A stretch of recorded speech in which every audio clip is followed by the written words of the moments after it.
Hey guys, Steve from Life in 207. I hope you're having a Merry Christmas or celebrating whatever holiday that you celebrate. It's December 23rd and tomorrow's Christmas Eve. And the video you're about to watch is a mashup of the end of November until now, basically. I have had some videos out in between then, but a lot of things that I've filmed I just couldn't put together because of time restraints. So everything you're seeing is kind of a mashup. And we got some old tools, some new tools, Goodwill, a little bit of a resto, and some Christmas presents. And so there's kind of a whole bunch of things going on. But yeah, I hope you enjoy, and thanks for coming to watch. Let's get right into it. It's a cold November morning. In fact, it's December 1st. It's about 20 degrees out, and the basement's a little chilly. So don't mind the space heater in the background. Hopefully it's not too loud. Anywho, today we're going to take a look at a bucket of tools that my father-in-law gave me. He's been recently going through some stuff, and he told me to keep them, donate them, sell them. And I had a quick look through it, but nothing major. And he also gave me a power tool, which we'll take a look at here in a minute. But yeah, let's get right into it. So my father-in-law did a lot of real estate, and part of that was having to deal with houses that had a lot of stuff left in them. So he has hundreds of tools and stuff like that sitting around. So a lot of these, they're not anything that he personally would have used, more or less just stuff he had laying around. I do plan on taking some of my father-in-law's tools and restoring them whenever he's ready to give up some of his hand tools and giving them to my son. So anyway, none of these are any like personal tools. They're just kind of stuff he had laying around. So yeah, let's get right into it. We got this square angle by Great Neck.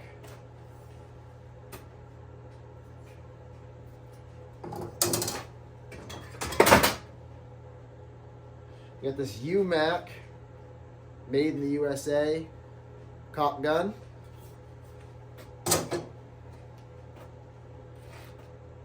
Distin, little hand grip saw. Here we got a little leather mallet.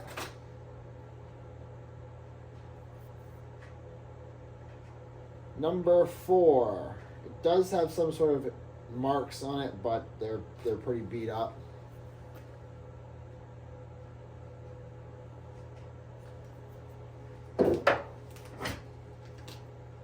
We got a claw hammer. It's pretty rough. I'm not seeing any markings on it, but there's no slop.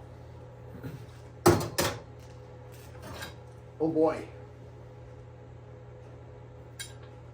Okay, we got an 18-inch Craftsman pipe wrench. That's pretty sweet. We'll definitely clean that up. Keep that in the Craftsman collection.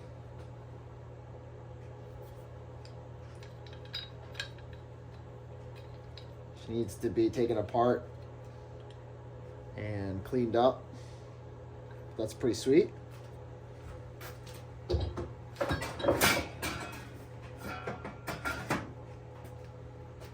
Got a coping saw, Distin, number 10B, Distin Inc. I already have a few coping saws, so this will probably get donated to the restore. Got like a corner trowel from Marshalltown, number 23, USA. I refuse to do drywall. My wife is actually really good at drywall. She really enjoys it. So I leave that to her. All right. This is some sort of hammer here. And it's pretty loose at the top. It's got a lot of slop in it. No brands that I can see. And possibly someone made this into a stubby. Got another claw hammer here. This one's epoxied up top. I'm not seeing anything. Nothing too special.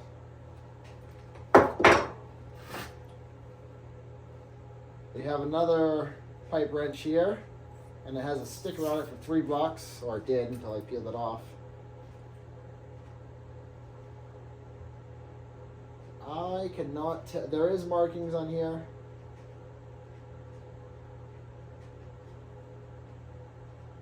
Let's take a brush to it and see if we can work that out.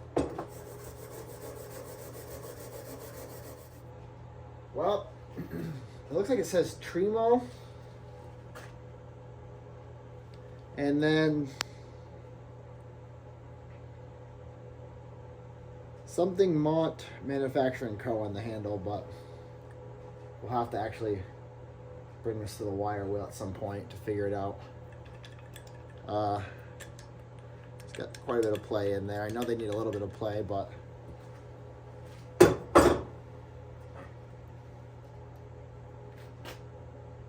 ooh. We got a Stanley here. This is an angle finder, I believe. And it's rusty. It could be saved.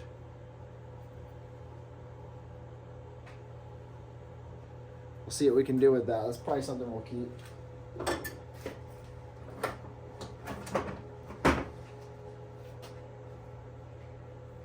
Got this egg beater drill here. That would be kind of fun to tear apart and redo. It definitely needs a service.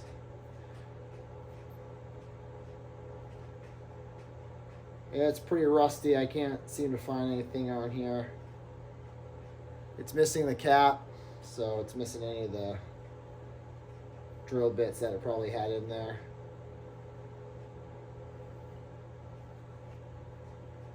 Yeah, that's still pretty neat.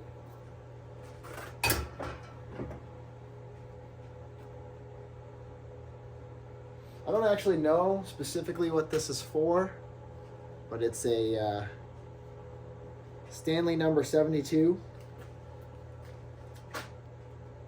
Hopefully you guys can see that.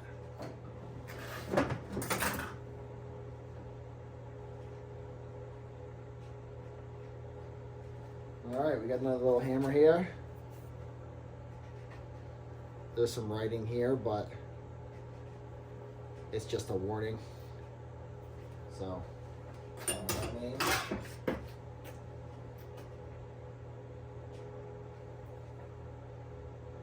safety shape hammer here, and I believe this is for using on like slate shingles, if I'm not wrong, or cutting out what do they call it? Like when they used to hand cut sheetrock pieces with this. Maybe I'm wrong. I don't know. I feel like I've seen people use it for that instance. But yeah. So I don't know what it's specifically called, but I'm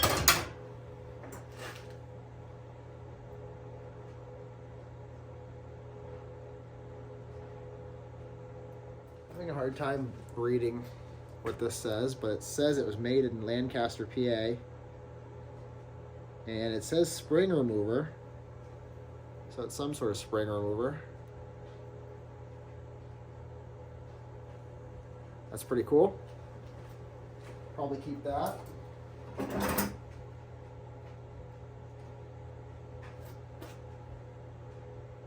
Got a nice square here. I don't see any markings, but it has some nice brass inlays. I feel like somebody would appreciate that. That'll probably get donated to the restore. Not something I need.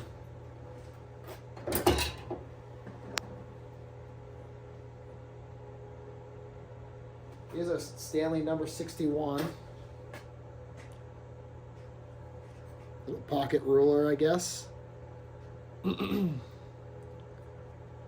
at that. That's beautiful. Very cool.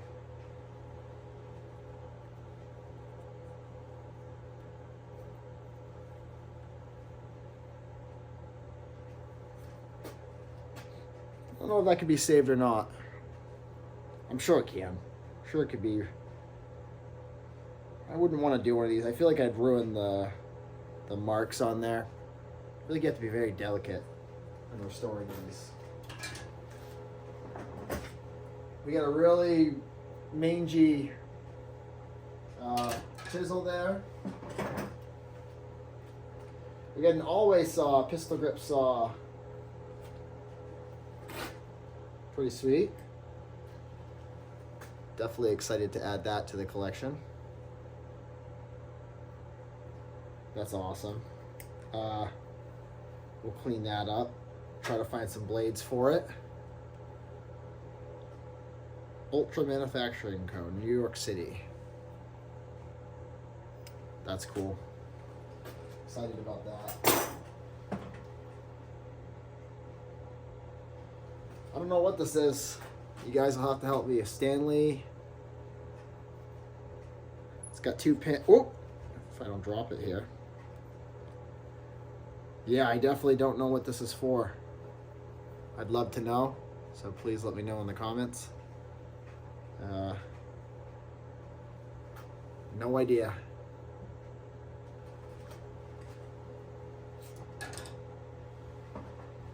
Got a little glass cutter.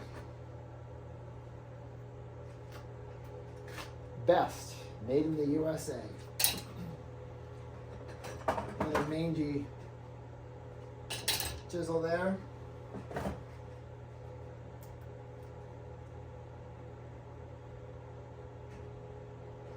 Got a Miller's Fall push drill, and it's seen better days. Yeah, that will definitely need some love if someone wants to fix that up.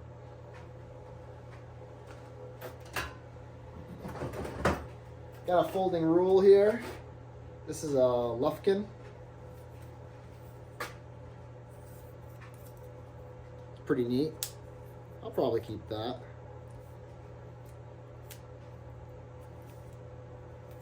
Absolutely, we'll probably keep that.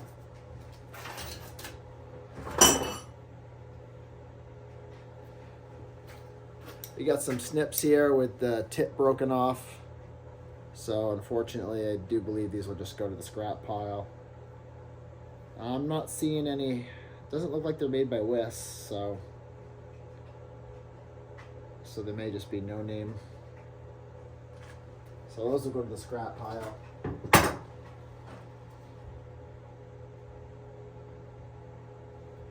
There's a little T-spike looking thing. I'm not exactly sure what this is for. That's pretty neat.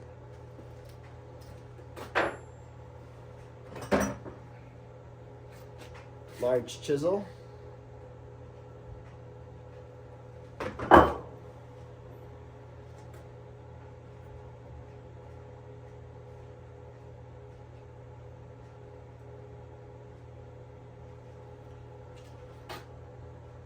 They call this a compass. Pretty rusty. Not seeing any manufacturers on here.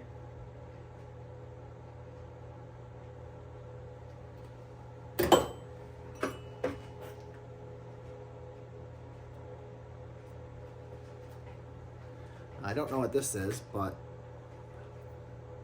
each end comes out at an angle and you squeeze it together. It's got spring tension behind it, and you got an adjuster here. So I don't know what this is. Again, guys, please let me know in the comments. I definitely want to know. I want to learn what these tools are. Let me get another large chisel. So, that's what's in the bucket. He also gave me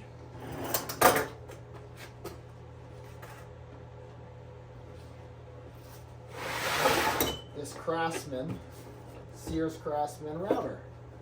I have a small router, but this is definitely going to be up my game. We'll take it apart and take a look at it at some point. Check the brushes out. but it's a model number 315.25070. 100% ball bearings, Craftsman commercial. Hopefully y'all seeing that. I guess we could give it a try, see if it works.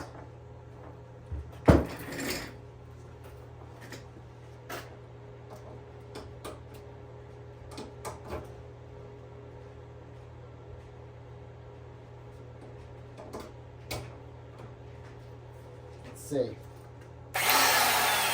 Oh yeah, it sounds beautiful. And it's got a little light, incandescent light right here.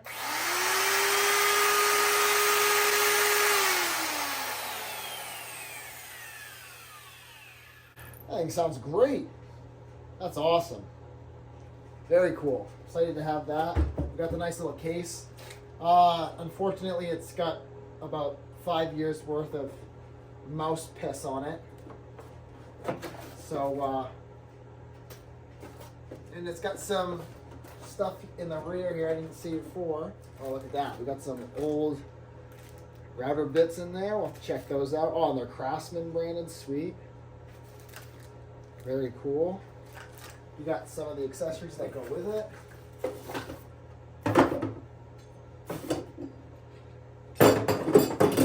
Here's the original manual here. That's pretty cool. Heck yeah. I haven't used routers all that much, and this is kind of like where they showed you actually how to use your tool in practical uses. So we'll actually give this a read. I bet I could learn a lot of information from this, so that's really cool. Yeah, we'll definitely give that a read. And we got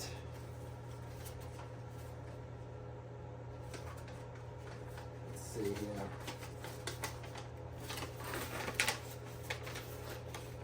We got like a Trammel point for use with router base catalog number 25056. Which I don't have this. I don't think. Anywho, that's pretty sweet. We got some ear protection. Oh yeah, those look great. They're falling apart. I'm throwing these away immediately before they make a mess. The foam on them is immediately crumbling as soon as I touch them. So that's actually pretty cool. I'm excited about that. We're gonna, at some point here, we'll take this. The brushes sounded great, but we'll check them. We'll give this a clean. Give the case a clean. We'll disinfect it. And yeah, I'm actually really excited to have that in the shop. All right, guys, this is what I'm going to keep out of that bucket of tools. There's some interesting finds here. Some things I don't even know what they are. So I may have to do some research. This is what we're going to donate probably to the Restore. All that will probably go to the Restore, except for I won't donate these snips just because they're broken. So those will just go to the scrap pile. But I'm sure somebody can make some use of some of that stuff. And I may not keep everything in this keep pile. Some of it may go to the flea market, or if someone's interested in them, friends, family, something, they can absolutely take it. But I do know I'll be keeping the Craftsman pipe wrench here. Probably any of the tools that I don't know about. This always saw here, this spring tool. But yeah, pretty neat. Definitely some cool tools to add to the shop. I wanted to show something I picked up at work that was going to get thrown away. It's this Napa The Legend battery. It was manufactured in November of 21, so it's a little bit old. It's not crazy old.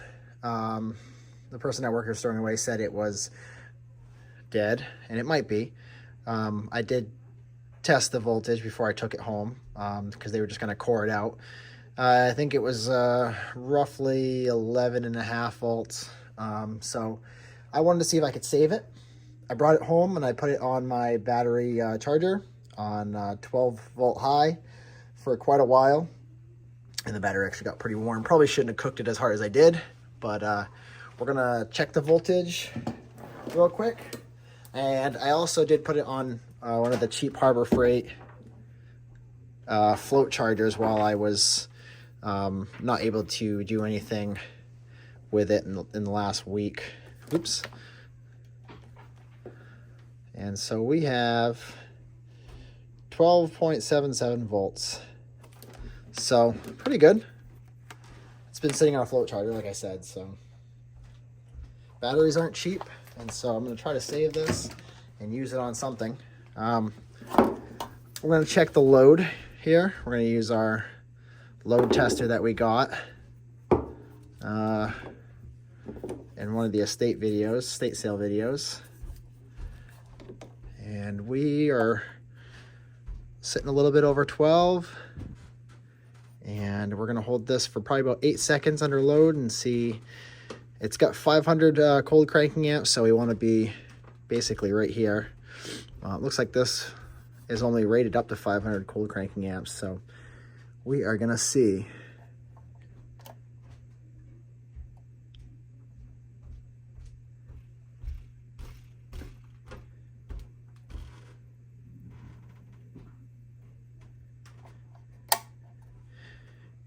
Yep, I'd say that's a good battery still.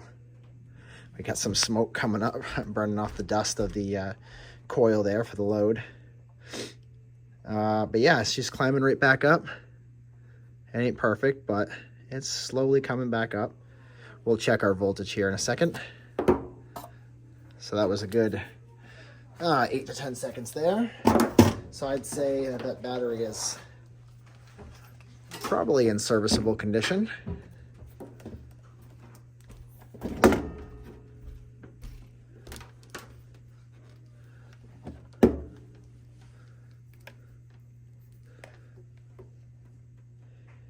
And we're at 12.33 and rising. So I think we're pretty good. I think this battery is going to be fine. So I don't know what we're going to use that on. I think it's way too small for the Volvo 960. So it'll probably just stay on a float charger for now until we find something to do with it. Got a quick project here. It's almost Christmas, and my buddy Matthew, who's a dear friend of mine, loves to go camping. I recently saw this at an estate sale. I picked it up. It is a sterno stove that folds up and gets very compact. He's really into lightweight camping, and I figure this might help him out in his journeys. So we're gonna restore this hopefully in time for Christmas and see what he thinks. So the first step is we're gonna put it in some evapor rust, get rid of all the surface rust on there. The second step will be to rinse and clean. The third step will be to hit it with a wire wheel. The fourth step will be to clean it again with some brake clean. And the fifth step will be putting some high heat paint on there.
Okay, we'll check back in 24 to 48 hours.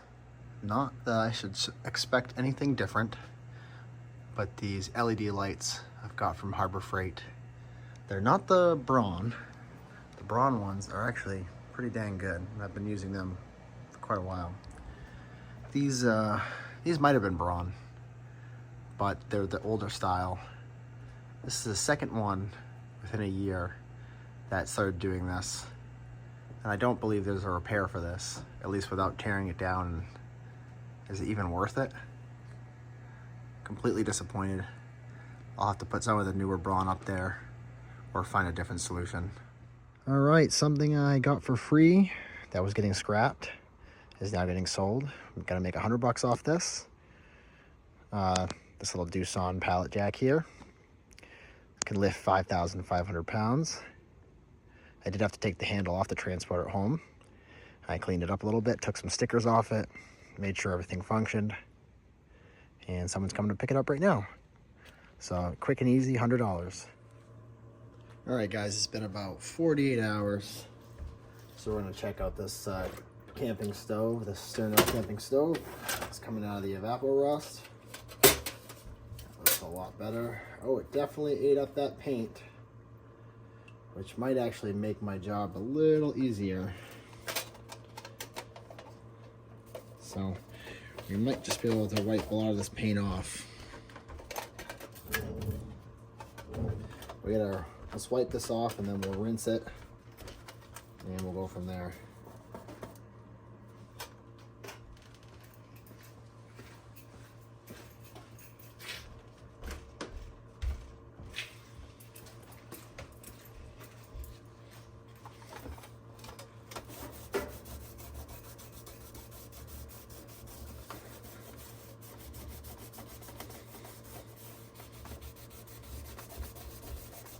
Yeah, that Evapo-Rust definitely got underneath some of that paint.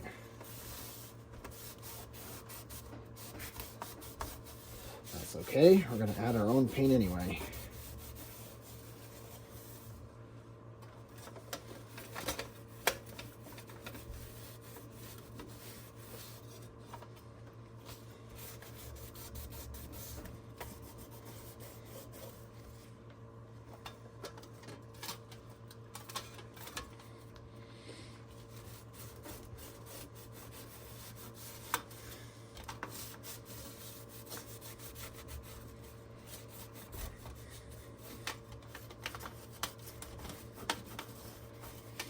Now I could just rinse this, but I'm cleaning it up with this rag to kind of see what paint's gonna come off.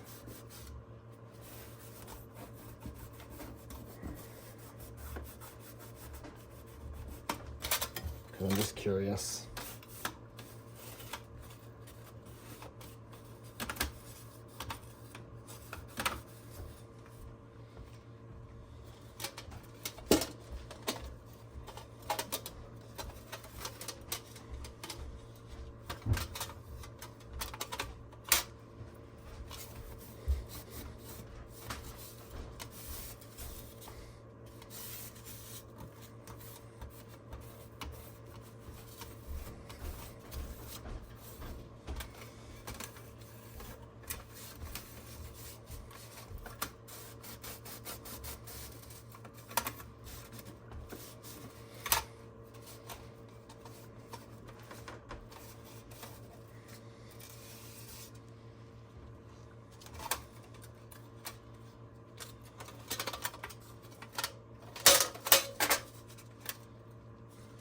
All right, let's transfer this Evapo-Rust back into the container. I'm gonna use one of these rags for hopefully a filter. See how it works out. Just want to get the big debris out of it.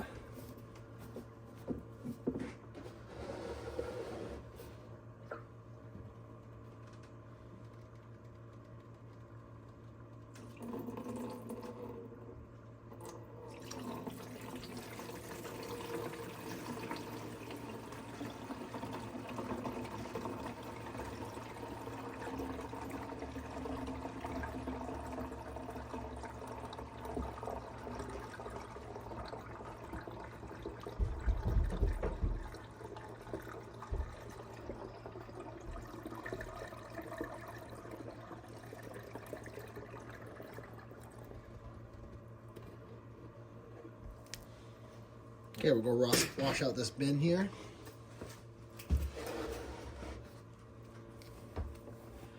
That's pretty bad. That's the stuff that came off that camp stove. And I'm sure a lot more will come off when we rinse it.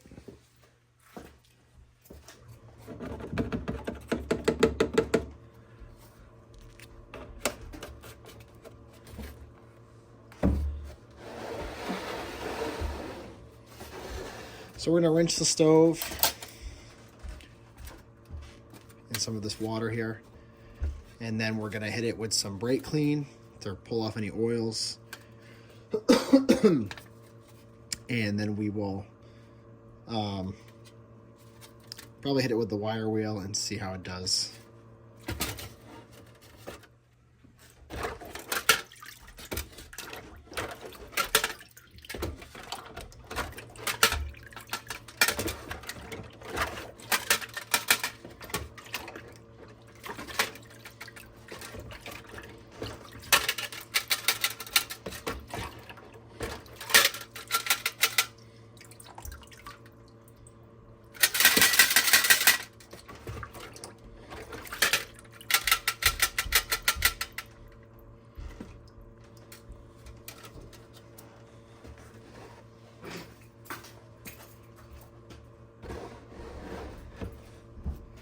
We're gonna give this one more rinse.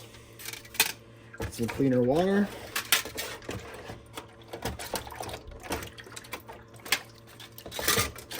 And we're gonna take this outside after and spray it with some brake clean. Normally I would just spray it down here in the basement, but normally it's warm enough for me to have the door open to get some air. I don't want to have the whole basement smelling like brake clean tonight, so I'm gonna run this outside here in a second.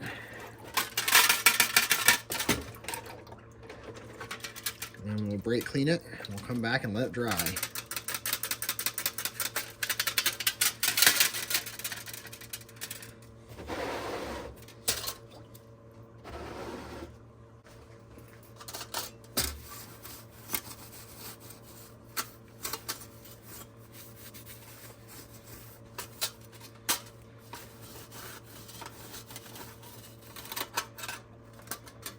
Okay, well, we got this cleaned up with some brake clean. We're just gonna wipe it down to help it dry. And we're gonna put it by a space heater to really make sure it's dry. For about 5 minutes. And then I think we'll take it to the wire wheel. All right, guys, you notice a slight bend here. So we're gonna fix that up.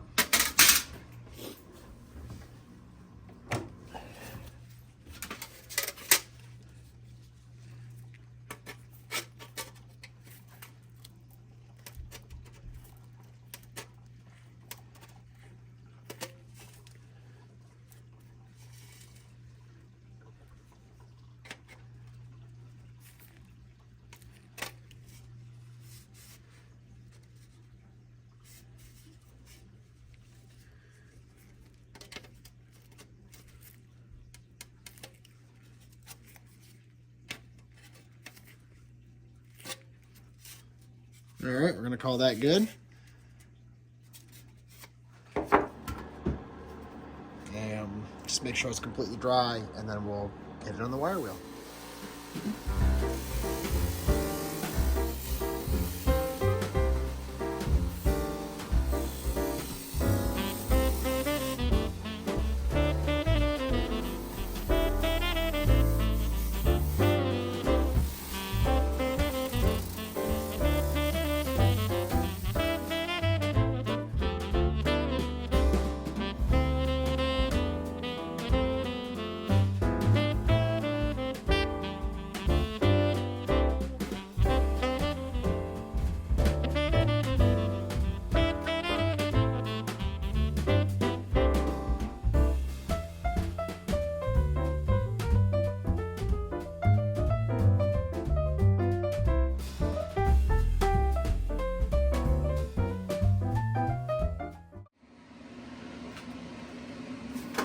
Well, we got this all cleaned up.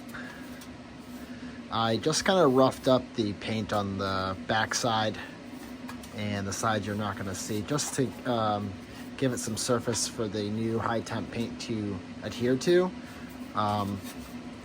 The stuff on the top actually came off quite easily on the wire wheel, and some stuff on the rear here did as well. But I didn't want to take it all the way down. I'm being a little lazy about it, but I'm kind of limited on time. So I think just by making sure there's no areas that it's going to get caught, you know, there's nothing rough here. When I paint this with the high temp paint, it should be okay. Especially, this is going to see the most use right here, so I'm not too worried about it. Everything in the rear is going to be fine, I think. So we're going to get this cleaned up with some mineral spirits or something like that, and get this ready for the morning. We'll do a couple coats of paint, and then we're going to let it sit for at least 72 hours before we even look at it. All right, well, I realize it's way too cold to be doing this outside. I'm never going to get a good coat, so I immediately brought this in, put it by a space heater, and let the first coat dry a little bit. So we're gonna put a second coat on here and see how it comes out. I have the exhaust fan blowing out the door, so hopefully it won't stink up the house too bad. So yeah, let's get right into it.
Guys, I wasn't satisfied with filling the house up with fumes, and it was just way too cold in the basement and outside. So I did get one coat on here.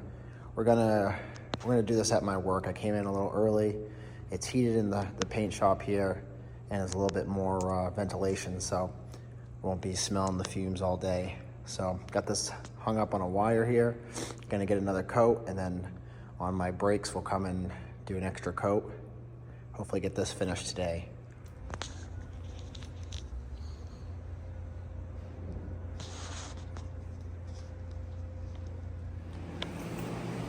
All right, just finished putting the third coat on.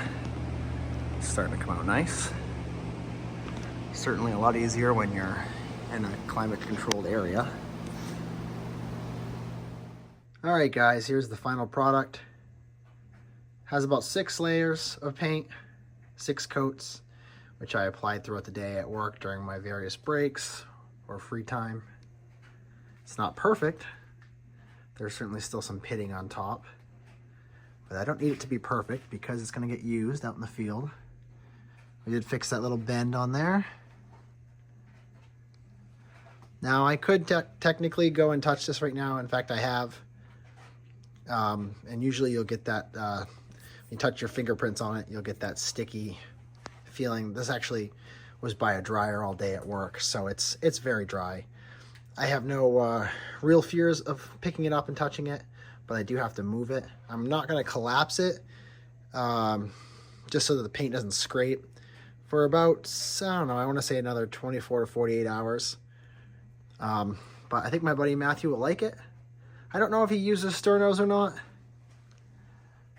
but it might give him the excuse to bring some out in the field when he goes camping. This is certainly lightweight, and he does like doing some lightweight camping. And when we go camping sometime this summer or late winter, maybe we'll get to give this a try. I don't often go into Goodwill. I don't necessarily agree with their pricing or what they do with their money, but that's neither here or there. That's just my own opinion. I always find that I can't find really anything in Goodwill that's worth buying. The prices just get crazy to me.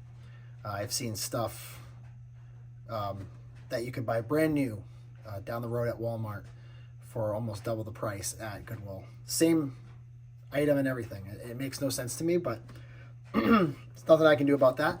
But I actually found something I wanted to buy, and it was $5, and it's this Coleman propane stove, model 5438.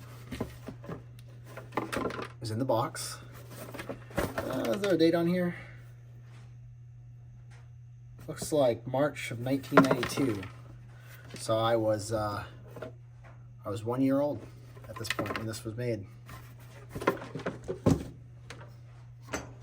Now I already put it together.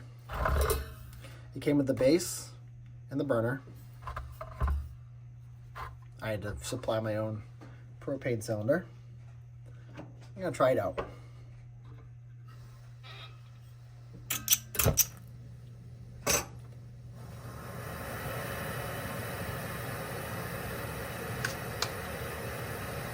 Got a nice steady flame there.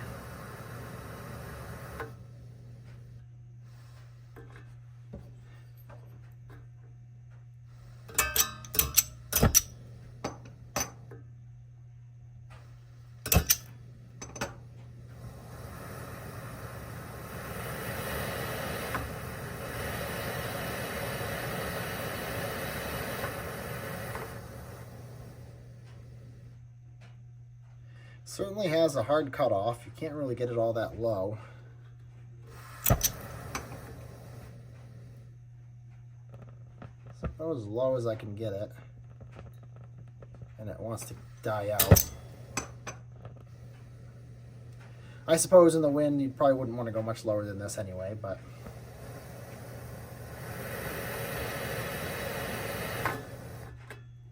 so yeah, definitely worth a $5 to me. I will use this for camping. I will use this when the power goes out. Luckily, I'm very fortunate. I was smart and put a wood stove in my house, so I can cook on that. Now I can cook on this. I also have a camping cook stove I could use, very similar to this, but it has 2 burners. But this would be great for, like I said, camping, or if I wanted to just make a quick meal and the power was out. Certainly can't use the microwave. My generator does not like, or my microwave doesn't like the generator, but that's probably because of the dirty power that my generator puts out. So for $5, what do you guys think? I think that was a score. These go for about, I think roughly they go for about $25 on eBay in new old stock. So I'm pretty happy with that.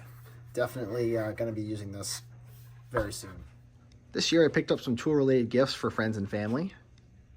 What you're seeing right here is for my 19-year-old brother. 19-year-old young man who needs a decent set of tools. Last year he made out like a bandit. I picked him up a drill driver combo Craftsman V20, Craftsman socket set, and some Craftsman screwdrivers. This year he's going to get some of these high-vis tools that I picked up. We've got the groove joint pliers, side cutters, the needle nose pliers, and the Craftsman 25-foot tape. Quality's okay on those. They're definitely China made, and the price reflects their quality, but they get a lifetime warranty, and they'll do just fine for him. He's not doing anything crazy. He just needs a decent set of tools. Down below is the Versa stack system. I believe this was $89. He asked me last year if, well, he didn't ask, he kind of suggested that he didn't have a toolbox, so this year I figured I'd hook him up with that. It might be too much for him. As I said, he doesn't do a whole lot, but maybe it'll inspire him to keep his tools nice and organized, clean, and for him to get out there and do some more tinkering. As you saw probably earlier in this video, here's the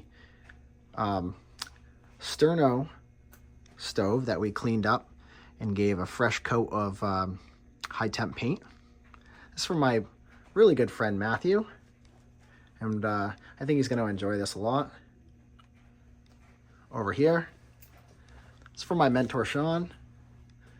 I got these off the Mack truck. Now these were free, of course, but nonetheless I think he's going to like them. I know he uses those drink koozies, and I think this Mack Tools calendar will look great in his man cave. So I'm pretty excited to give these away for Christmas.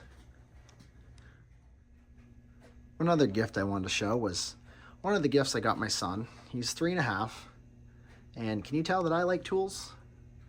I think he's gonna like this a lot. He loves working with my tools. He's always asking for me to go get some for him. So I got him his own little car and tool set here. He does have a play tool set upstairs, a little bench, but this way he can take the wheels and the motor out. And well, it'll be fun for us to play with this, kind of get him started. I think he's gonna have a blast with this. A cool thing about being an adult is you get to buy your own Christmas presents. I don't know if I'd call these Christmas presents, but these are some of the new tools that I picked up in the past 2 weeks or so. If you follow my shorts, you'll know that these two things right here were on sale, like pretty good sales actually. This is the metric Craftsman 7-piece set. It does skip sizes. It's in the gunmetal. I ordered the SAE as well. It's not here yet, but this was $9.99, and all day I'll buy that. And at first I thought these were Chinese. In fact, if you watch my short, it'll say that it's Chinese. I called them Chinese, but nope, they were made in Taiwan. So these should be all right. I'm gonna give them a try soon. Also, if you watch the shorts, you'll know that if you're in the Craftsman V20 line, these 2.5 amp hour batteries were on sale for, oh, I'll have to put the price up, I'm wrong, but it was $24.99. So the original batteries are close to $50. The original batteries are 2 amp hours, these are 2.5. So you do the math. I think I got a good deal on those. And maybe there's still some left. You should check your Harbor Freight. Another local discount store close to us had this on sale, $11.99, Craftsman V Series, stubby, 3/8.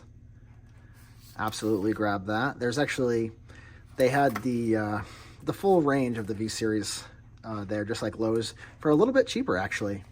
But I already have what I want, so I just picked up this stubby because it's a great deal. Those who follow the channel will know I picked one of these up a couple months ago, maybe 2 months ago, maybe 1 month ago, somewhere around there. I use it like crazy at work, and I wanted one for the house. I'm already in the line of batteries now, so I picked this up, and it's already been used. That's not even in that box right now because these things are awesome. Really, the only competition is Milwaukee, and in their 12-volt line, and this thing is awesome. I definitely recommend getting a bigger battery, the 4 amp hour or higher, but I think I paid 32 bucks for this. Yeah, 32 bucks for that. It's awesome.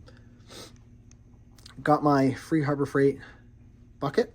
That was in the last weekend, or the weekend that just happened. I am trying out the Bauer line. I am currently in the 20-volt Craftsman, and I have lots of Craftsman batteries. And I'm also dabbling in the Ryobi line. I really should just stick to one, but who cares? The reason why I'm getting into the Bauer line is they seem okay.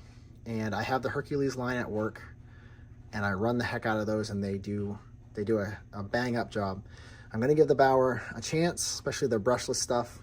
And I have, I'll now have 2 batteries, so that's pretty sweet. And I'm also gonna get a conversion adapter for Craftsman to Bauer, so I can run my 10 or so batteries, Craftsman batteries on the Bauer.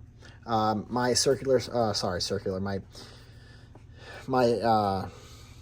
reciprocating saw, my V20, my Craftsman, kind of just died on me one day.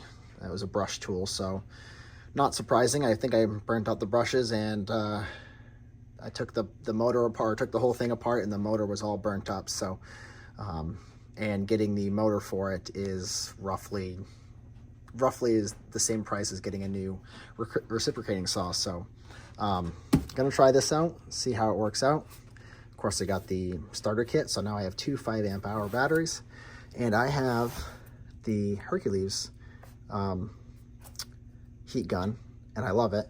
And I'm actually 100% convinced they're the same exact thing. If you go to the display in the aisle, it's literally the same thing. You put them, they're right next to each other. you can compare them. They come with the same attachments. One says it gets to what, $895, and the other is $905. So what's 10 degrees difference? I use my Hercules one a lot at work for heat shrink and soldered connections, and it works out great. So I'm definitely excited to add those to the line. Now, hoping I can figure a way to get those tools to hang up there. We'll see how it works. So yeah, those were my Christmas presents this year. Well, that's the end of the video. I hope you guys are having an amazing holiday season. I hope you have an amazing new year. Hope you're all staying safe. I really, really appreciate the support. And yeah, stay tuned. I'm going to keep on putting up videos, whether it be new tools, old tools, deals going on, estate sales, garage sales, etc. So I'm definitely going to keep pumping out content as long as I can with my time restraints. But yeah, I just want to say thank you for the support, and I hope you have a great holiday season.